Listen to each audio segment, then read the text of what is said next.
ए दुल्हन हला भैया लिया रहन गुलाब जामुन खाई ले। कहो अम्मा ई कवन गुलाब जामुन डुप्लीकेट लेके आई हो ना ना ई गुलाब जामुन है, गुलाब जामुन एक चोर है।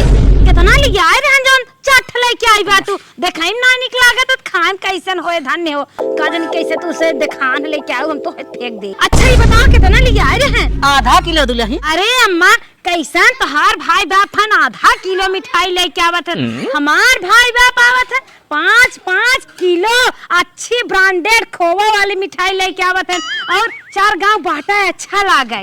अरे हे दुल्हन हमार भैया ना तोहरा भैया लेके आए हैं। लेकिन एक सेकंड, अरे अम्मा ये तो बहुत स्वादिष्ट बम्मा। अरे अम्मा जहन कुल्हा कुलिया हम हिच दे हम समझे ना कितनी स्वादिष्ट होए। वाह माई नहीं ते 5-5 किलो लेके आवत है सुनता ही वहीं पानी हो गई।